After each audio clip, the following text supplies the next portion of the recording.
Hai semuanya, kami dari kelompok 1 mata kuliah Sistem Informasi Akuntansi. Pada saat ini kami akan membagikan materi tentang pengujian substantif dan pengajuan pengendalian dengan dosen pengampu Sinje Nelly Ronduwu SE MMAK. Dan sebelum itu kami akan memperkenalkan anggota kelompok kami. Yang pertama, Amabel Lumentu dengan NIM 210611040135. Dan yang kedua, Dina Gerung 210611040146. Dan saya sendiri Efrianto Tadung dengan NIM 210611040147. Kita masuk pada materi yang pertama, yaitu pengujian pengendalian dan tipe pengujian pengendalian. Pengujian pengendalian. Pengujian pengendalian merupakan pengujian yang dilaksanakan terhadap rancangan pelaksanaan suatu kebijakan atau prosedur struktur pengendalian internal. Pengujian pengendalian ini dilaksanakan auditor untuk menilai efektivitas kebijakan dan prosedur pengendalian untuk mendeteksi dan mencegah salah saji materi dalam suatu asersi laporan keuangan. Pengujian pengendalian memfokuskan diri pada 3 hal, yaitu yang pertama, bagaimana pengendalian diterapkan. Yang kedua, sudahkah diterapkan secara konsisten sepanjang tahun. Yang ketiga, siapa yang menerapkan pengujian pengendalian. Kemudian tipe pengujian.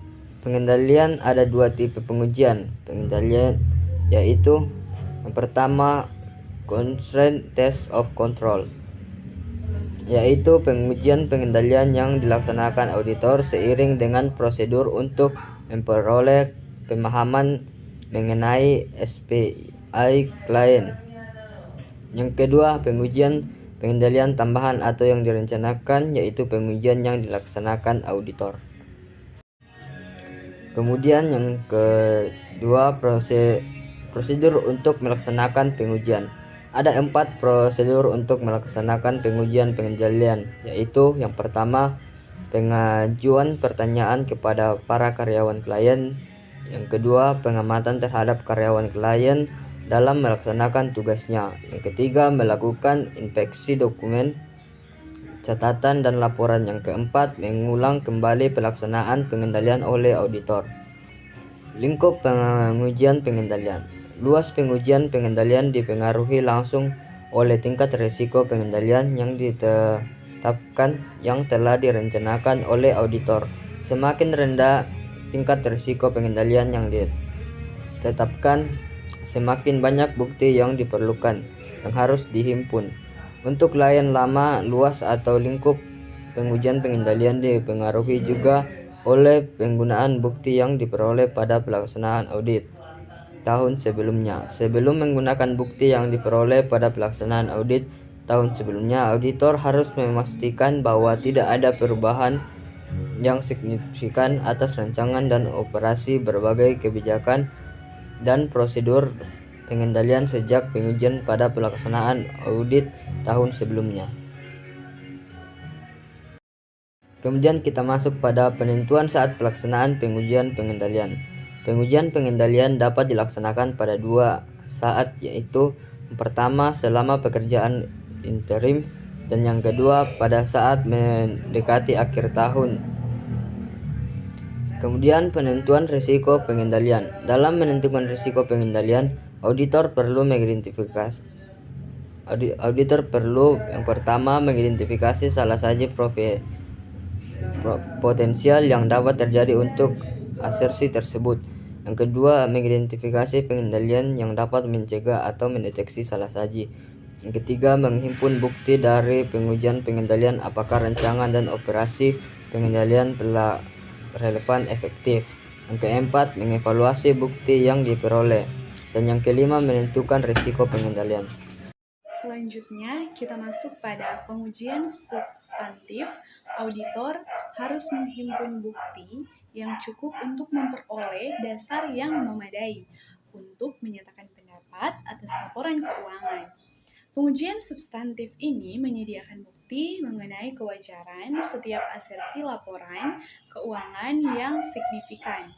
Perencanaan pengujian substantif meliputi penentuan yang pertama, sifat pengujian, dan yang kedua, waktu pengujian, dan yang ketiga, luas pengujian. Substantif, prosedur untuk melaksanakan pengujian substantif, ada 8 prosedur untuk melaksanakan pengujian substantif, yaitu yang pertama, pengajuan pertanyaan kepada para karyawan berkaitan dengan kinerja tugas mereka. Dan yang kedua, pengamatan atau observasi terhadap personil dalam melaksanakan tugas mereka.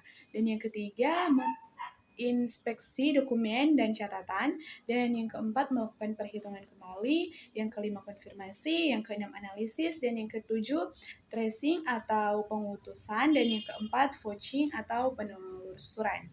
Dan kemudian kita masuk pada sifat atau jenis pengujian substantif. Jika tingkat resiko deteksi yang dapat diterima adalah rendah, maka auditor harus menggunakan prosedur yang lebih efektif, yang biasanya juga lebih mahal. Ada 3 tipe pengujian substantif yang dapat digunakan, yaitu yang pertama, pengujian rinci atau detail saldo, dan yang kedua, pengujian rinci atau detail transaksi, dan yang ketiga, prosedur analitis pengujian detail saldo.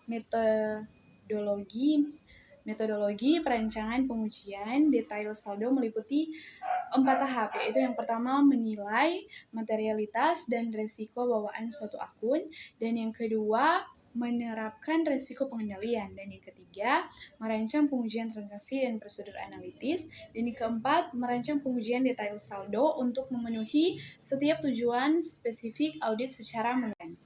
Dan selanjutnya untuk melihat hubungan antara resiko deteksi dengan pengujian detail saldo, berikut ini disajikan tabel. Yang tabel berhubungan resiko deteksi dengan pengujian detail saldo. Yang pertama, tingkat resiko deteksi yang tinggi dengan langkah pengujian detail saldonya adalah scan rekonsiliasi bank yang dibuat klien dan verifikasi ketetapan perhitungan matematisnya. Dan yang kedua, tingkat resiko deteksi moderat dengan langkah pengujian detailnya yaitu review rekonsiliasi bank yang dibuat klien dan verifikasi pada sebagian besar item-itemnya. Dan kita masuk pada yang ketiga, tingkat resiko deteksi yaitu yang rendah dengan langkah pengujiannya yaitu buatlah rekonsiliasi bank dan verifikasi item-item yang direkonsiliasi tersebut. Pembahasan selanjutnya yaitu pengujian detail transaksi. Pengujian detail transaksi ini dilakukan untuk menentukan hal-hal berikut. Yang pertama ada ketepatan otorisasi atas transaksi akuntansi dari klien. Yang kedua, kebenaran pencatatan dan peringkasan transaksi tersebut dalam jurnal. Yang ketiga, kebenaran pelaksanaan posting atas transaksi tersebut ke dalam buku besar dan buku pembantu. Dan yang selanjutnya yaitu pengujian detail transaksi dilakukan dengan vouching dan tracing yang di dalamnya auditor mengarahkan pengujiannya untuk memperoleh temuan mengenai tidaknya kesalahan yang bersifat moneter. Yang selanjutnya prosedur analitis. Prosedur analitis meliputi sejumlah yang tercatat dengan harapan yang dikembangkan auditor juga meliputi perhitungan rasio oleh auditor. Ada 4 kegunaan prosedur analitis, yaitu yang pertama untuk memperoleh pemahaman mengenai bisnis dan industri, dan yang kedua untuk menilai kemampuan perusahaan dalam menjaga kelangsungan usahanya. Yang ketiga, untuk mendeteksi ada tidaknya kesalahan dalam laporan keuangan klien. Dan yang terakhir, untuk menentukan dapat tidaknya dilakukan pengurangan atas pengujian audit detail. Slide selanjutnya, untuk bagian yang pertama, membahas tentang saat pelaksanaan pengujian substantif. Tingkat risiko yang dideteksi yang dapat diterima mempengaruhi penentuan waktu pelaksanaan pengujian substantif. Jika risiko deteksi rendah, maka pengujian substantif lebih baik dilaksanakan pada atau dekat dengan tanggal neraca. Di bagian 2, luas pengujian substantif. Semakin rendah tingkat risiko, deteksi yang dapat diterima Maka semakin banyak pula bukti yang harus dikumpulkan auditor dalam mengubah jumlah bukti yang harus dihimpun dengan cara mengubah luas pengujian substantif yang dilakukan. Keputusan auditor tentang pengujian substantif didokumentasikan dalam kertas kerja dalam bentuk program audit.